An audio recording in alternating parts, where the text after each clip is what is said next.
Hello everyone, welcome to aim high Telugu YouTube channel. So చాలా మంది మన కామెంట్స్లో ఎంటీఎస్ ఎగ్జామ్ గురించి ఒకసారి చాలా డౌట్స్ అనేవి అడుగుతున్నారు. Be it syllabus, be it mode of selection or సిలబస్లో ఏముంటాయి, ఎలా చదువుకోవాలి, ఇవన్నీ.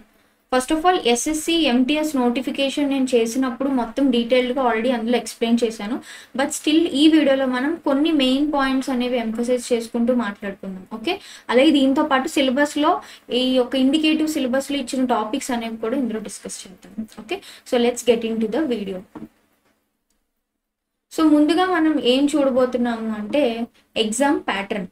ఓకే, ఎగ్జామ్ ప్యాటర్న్ ఎలా ఉండబోతుంది ఎస్ఎస్సి ఎంటీఎస్ అలాగే ఎవరైతే హవాల్దార్ పోస్ట్ కూడా అప్లై చేసుకోబోతున్నారు. Okay, multi tasking staff, non technical, దాంతో పాటుగా హవాల్దార్ పోస్ట్ అనమాట. ఓకే, సో దీనికి సంబంధించినటువంటి సిలబస్లో ఫస్ట్ ఆఫ్ ఆల్ సిలబస్ కన్నా ముందు మీ అందరికీ తెలుసు కదా, దీని యొక్క qualification only 10th class. Okay, so ఇదైతే మీరు అందరూ గుర్తుపెట్టుకోండి. ఇప్పుడు మనం స్కీమ్ ఆఫ్ ఎగ్జామినేషన్ అనేది చూద్దాం. ఓకే, సో మనకి 2 సెషన్స్లో ఎగ్జామ్ అయితే జరుగుతుందండి, సెషన్ 1, సెషన్ 2. ఇందులో సెషన్ 1 అనేది మనకి మినిమం క్వాలిఫైయింగ్ నేచర్, అంతే, అందులో మినిమం మార్క్స్ వస్తే చాలు. కానీ సెషన్ 2 అనేది చాలా ఇంపార్టెంట్ అనమాట. ఓకే, ఫస్ట్గా ఏమున్నాయి మనకి ఎగ్జామ్ అనేది టోటల్గా మనకి ఇక్కడ సెషన్ 1 అనేది 40 మార్క్స్కి, సెషన్ 2 అనేది 50 మార్క్స్కి, అంటే ఇండివిజువల్గా 25 అండ్ 20 90 మార్క్స్, 90 క్వశ్చన్స్ మనకి టోటల్ మార్క్స్ వచ్చేటప్పటికి 270 మార్క్స్కి ఎగ్జామ్ అయితే జరుగుతుంది అనమాట. 270 మార్క్స్. ఓకే, సో ఈ 270 మార్క్స్ 90 క్వశ్చన్స్ మనకి ఎంటైర్ ఫస్ట్ సెషన్ 2 కలిపి 90 minutes టైం ఇస్తారనమాట. దీంట్లో ఉన్న సబ్జెక్ట్స్ ఏంటి సెషన్ 1లో అంటే మ్యాథమెటిక్స్, అంటే న్యూమరికల్ అండ్ మ్యాథమెటికల్ ఎబిలిటీ, దీంతో పాటు రీజనింగ్, అంటే అర్థమెటిక్ అండ్ రీజనింగ్ అనమాట, రీజనింగ్ అండ్ ప్రాబ్లమ్ సాల్వింగ్. దీంతో పాటు సెషన్ 2లో మనకి general awareness and English language and comprehension ఉంటుంది. చాలా మందికి ఇంకొక డౌట్ ఉంది, ఎగ్జామినేషన్ అనేది ఏ లాంగ్వేజ్ ఆఫ్ మీడియంలో జరుగుతుంది అని.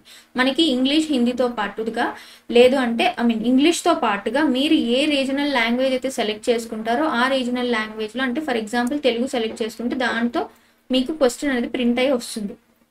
కానీ ఇంగ్లీష్ లాంగ్వేజ్ అండ్ కాంప్రహెన్షన్లో మాత్రం ఖచ్చితంగా పేపర్ అనేది తెలుగులో ఉండదు, ఇంగ్లీష్లో ఉంటుంది. మిగిలిన 3 సెక్షన్స్కి మాత్రం మీరు తెలుగు సెలెక్ట్ చేసుకుంటే ఆ లాంగ్వేజ్లో మీకు క్వశ్చన్స్ అనేవి వస్తాయి అన్నమాట. ఓకే, ఈ ఒక డౌట్ కూడా నేను క్లారిఫై చేశాను.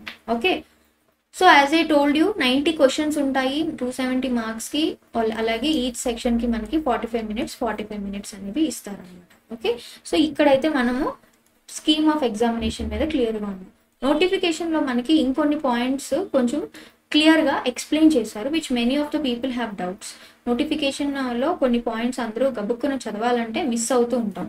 ఓకే, అవి ఏంటి అంటే ఈ యొక్క కంప్యూటర్ బేస్డ్ ఎగ్జామినేషన్. ముందుగా మీరు చూసుకున్నట్టయితే మనకి కంప్యూటర్ బేస్డ్ ఎగ్జామినేషన్ ఒకటే ఉంటుంది ఎంటీఎస్కి అయితే, రైట్. ఎవరైతే హవాల్దార్ పోస్ట్కి అప్లై చేసుకున్నారో వాళ్ళకి ఈ సిబిటి కంప్యూటర్ బేస్డ్ టెస్ట్తో పాటుగా ఫిజికల్ ఎఫిషియన్సీ టెస్ట్ అయితే ఖచ్చితంగా ఉంటుంది. ఇది కూడా డౌట్స్ చాలా మంది అడుగుతున్నారు. ఓకేనా, మీరు 2 పోస్టులకి అప్లై చేసుకోండి. ఫర్ ఎగ్జాంపుల్ మీరు ఫిజికల్ ఎగ్జామ్లో ఫెయిల్ అయితే మీ యొక్క సెక్షన్ 2లో వచ్చే మార్క్స్ స్కోర్ కనుక మీరు ఎంటీఎస్కి మ్యాచ్ అయితే మీరు అందులో పోస్టింగ్ అయితే వస్తుంది, సెలెక్ట్ అవుతారనమాట. ఈ డౌట్ కూడా చాలా మందికి ఉంది, నేను అదే చెప్తున్నాను. సో సింగిల్ ఎగ్జామ్ అండి, కానీ ఎవరైతే హవాల్దార్ పోస్ట్కి అప్లై చేసుకుంటారో వాళ్ళకి బేసిక్ ఫిజికల్ ఎగ్జామ్ టెస్ట్ అయితే ఉంటుంది. దానికి రిక్వైర్మెంట్స్ కూడా నోటిఫికేషన్లో ఎక్స్ప్లెయిన్ చేశారు. మీరు నోటిఫికేషన్ డాక్యుమెంట్లో పీఈటీ టెస్ట్కి సంబంధించినటువంటి రిక్వైర్మెంట్స్ చూసుకోండి. నెక్స్ట్ చూడండి, ఈ యొక్క కంప్యూటర్ బేస్డ్ ఎగ్జామినేషన్ మనకి పూర్తిగా ఆబ్జెక్టివ్ టైప్ ఉంటుంది, multiple choice questions. Okay, objective type అంటే మనకి ఎంసీక్యూస్ ఉంటాయి అనమాట. సో ఈ యొక్క question papers set in English, Hindi and in 13 regional languages. అంటే మీరు ఏ రీజనల్ లాంగ్వేజ్ సెలెక్ట్ చేసుకుంటారో for session 1 and general awareness section in session 2. అంటే ఇక్కడ మనకి నేను చెప్పాను కదా, సెషన్ 1లో 2 ఉన్నాయి మనకి, రీజనింగ్, అర్థమెటిక్. ఈ రీజనింగ్, అర్థమెటిక్ కూడా మీకు తెలుగు మీడియం వస్తుంది, కానీ మీకు జనరల్ అవేర్నెస్ కూడా తెలుగు మీడియం వస్తుంది. కాకపోతే ఇంగ్లీష్ కాంప్రహెన్షన్ ఏదైతే ఉందో దాని యొక్క సబ్జెక్ట్ మోటోయే మీరు ఇంగ్లీష్ లాంగ్వేజ్లో ఎలా కేపబుల్గా ఉన్నారని చెక్ చేయడం. సో ఇంగ్లీష్ మాత్రం మీకు ఇంగ్లీష్లోనే ప్రింట్ అయి వస్తుంది అనమాట. ఇక్కడ చూసుకున్నట్టయితే నెగిటివ్ మార్కింగ్ అనేది ఉండదు ఎక్కడ సెషన్ 1లో, కానీ సెషన్ 2లో మనకి ఎక్కడైతే జనరల్ అవేర్నెస్ అలాగే ఇంగ్లీష్ ఉందో దాంట్లో మనకి నెగిటివ్ మార్కింగ్ ఉంది, అంటే 1 mark for each wrong answer. Okay, negative marking of 1 mark for each wrong answer. అంటే candidates therefore advised to keep this in mind. Okay, so ఇక్కడ సెషన్ 2లో నెగిటివ్ మార్కింగ్ ఉంది, సెషన్ 1లో నెగిటివ్ మార్కింగ్ లేదు. And ఇంకొకటి మనం mode of selection గురించి ఇప్పుడు మాట్లాడదాం. నేను ఇక్కడ నోటిఫికేషన్ డాక్యుమెంట్ ఓపెన్ చేశాను డైరెక్ట్గా. మోడ్ ఆఫ్ సెలెక్షన్ ఇక్కడ చూసుకున్నట్టయితే ఇప్పటి వరకు ఆ పాయింట్స్ అక్కడ కవర్ చేసాం కదా, మిగిలిన పాయింట్స్ ఇందులో కవర్ చేద్దాం. ఈ యొక్క రిక్రూట్మెంట్ ప్రాసెస్ అనేది ఈ యొక్క రిక్రూట్మెంట్ ప్రాసెస్లో మనకి as I told you 2 sections ఉంటాయి. The performance of the candidate, మీరు సెషన్ 1లో ఫస్ట్ మీ ఎవాల్యుయేషన్ అనేది మీ సెషన్ 1 మీద డిపెండ్ అయి ఉంటుంది, మీరు ముందుకు వెళ్తారా లేదా అనేది. ఓకేనా, అది మీరు కంప్లీట్గా మీరు దాని మీద ఎఫర్ట్ ఎక్కువ పెట్టాల్సిన అవసరం లేదు, మినిమం మార్క్స్ వస్తే చాలు. దాని తర్వాత మీ యొక్క సెషన్ 2 ఇవాల్యుయేషన్ అనేది జరుగుతుంది అనమాట. Only if the candidate qualifies in session 1. Session 1లో మీకు మినిమం మార్క్స్ వస్తేనే మీ పేపర్ కరెక్షన్ అనేది సెషన్ 2కి వెళ్తుంది. మీ సెషన్ 1లోనే మీకు మార్క్స్ రీచ్ కాలేదు అంటే your candidature will be failed అనమాట. Minimum qualifying marks in session 1 and as well as in session 2 of computer exam are follows అనమాట. ఓకే, సెషన్ 1కి మీరు మినిమం మార్క్స్ రావాలంటే ఇది మనకి పర్సంటేజెస్ ఇచ్చారనమాట. అన్రిజర్వ్డ్ 30% రావాలి, ఓబీసీ ఈడబ్ల్యూఎస్ అయితే 20%, మిగిలిన అదర్ కేటగిరీస్కి 20% వస్తే చాలు. మినిమం మార్క్స్ అనేవి సెషన్ 1కైనా 2కైనా ఉంటాయి. మీరు సెషన్ 2లో మినిమం మార్క్స్ వచ్చాయా లేదా అని తెలియడానికన్నా ముందు ఫస్ట్ సెషన్లో పాస్ అయితేనే కదా మీరు ముందుకెళ్ళేది, ఇది గుర్తుపెట్టుకోండి. నెక్స్ట్ ఇక్కడ ఇంకొక పాయింట్ మెన్షన్ చేశారు, హవాల్దార్కి మాత్రం కంప్యూటర్ బేస్డ్ ఎగ్జామ్తో పాటు మనకి ఫిజికల్ ఎఫిషియన్సీ టెస్ట్ అనేది ఉందన్నమాట. ఇక్కడ చూడండి 18.1, 18.2లో మనకి మెన్షన్ చేశారు అన్నట్టు ఇక్కడ. ఓకే, ఫిజికల్ ఎఫిషియన్సీ టెస్ట్ అయితే ఉంటుంది, ఫిజికల్ స్టాండర్డ్ టెస్ట్. ఓకే, దీన్ని పీటీ లేదా పిఎస్టీ టెస్ట్ అని అంటారు అనమాట.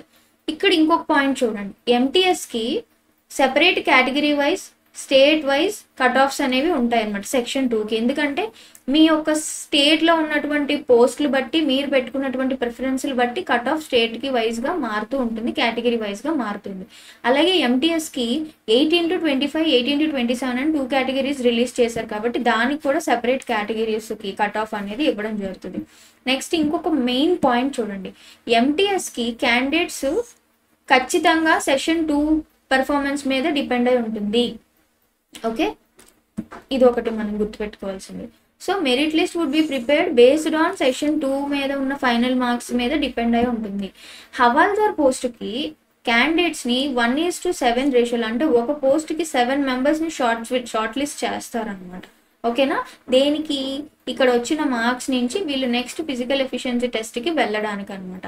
దీంట్లో కూడా మళ్ళీ మీకు సెకండ్ సెక్షన్లో ఉన్న మార్క్స్ మీద డిపెండ్ అయి ఉంటుంది అనమాట. ఓకే, నెక్స్ట్ ఇక్కడ మెయిన్ పాయింట్ ఉంది చూడండి, ఎవరైతే క్యాండిడేట్స్ ఈ ఫిజికల్ ఎఫిషియన్సీ టెస్ట్లో ఫెయిల్ అవుతారో వాళ్ళు will not be considered for post of హవాల్దార్. మీరు హవాల్దార్ పోస్ట్కి ఎలిజిబుల్ కాదు. కానీ if there merit in CBE వాళ్ళ candidature will remain post for MTS. మంచి మెరిట్ వస్తే, అంటే ఫిజికల్ ఎఫిషియన్సీ టెస్ట్లో ఫెయిల్ అయినప్పటికీ మీరు సెషన్ 2లో మంచి మార్క్స్ వస్తేనే కదా ఫిజికల్ ఎఫిషియన్సీ టెస్ట్కి వెళ్ళేది. ఆ ఫిజికల్ ఎఫిషియన్సీ టెస్ట్లో మీరు ఫెయిల్ అయినప్పటికీ మీరు eligible for valid posts of MTS. So ఈ యొక్క పాయింట్స్ 18.8 వరకు కూడా మీకు ఇంపార్టెంట్. ఓకే, మిగిలినవన్నీ కూడా మీరు ఆల్రెడీ నోటిఫికేషన్ డాక్యుమెంట్లో ఎక్స్ప్లెయిన్ చేశాను, ఇవన్నీ సెల్ఫ్ ఎక్స్ప్లెయినరీ, మీరు ఒకసారి చూసుకోండి. సో ఇవే అండి మెయిన్ పాయింట్స్. మీ అందరికీ ఉండే డౌట్స్ అయితే ఇవే కదా, ఎలాగ మోడ్ ఆఫ్ సెలెక్షన్ ఉంటుందని చెప్పేసి. సో ఇక్కడ నుంచి మనం ఇప్పుడు ఏం చేద్దాం అంటే సిలబస్ చూద్దాం. సో ఇక్కడ నుంచి మనం సిలబస్ అనేది చూసేద్దాం. ఓకే, సో ముందుగా మనం ఈ యొక్క మ్యాథ్స్ అండ్ రీజనింగ్కి సంబంధించి మనం ఎలాగో అది సెషన్ 1లో మినిమం క్వాలిఫైయింగ్ మార్క్స్ వస్తే సరిపోతుంది కాబట్టి దాని మీద ఎక్కువ ఫోకస్ మీరు పెట్టండి. కానీ దానికన్నా ఎక్కువ ఇంపార్టెన్స్ మీరు జనరల్ అవేర్నెస్కి, ఇంగ్లీష్కి ఇవ్వండి. ఎందుకంటే మీరు సెషన్ 2లో ఎక్కువ మార్క్స్ తెచ్చుకుంటేనే మీరు ఇంకా ముందుకు వెళ్తారనమాట. ఎంత ఎక్కువ మార్క్స్ తెచ్చుకుంటే మీరు అంత సేఫ్ సైడ్లో మీ జాబ్ కన్ఫర్మ్గా ఉంటుందన్నమాట. రైట్, అంతే కదా. మీరు కాన్ఫిడెంట్గా లేకుండా ఉంటే ఖచ్చితంగా ఫెయిల్ అయ్యే ఛాన్సెస్ ఉంటాయి అన్నమాట.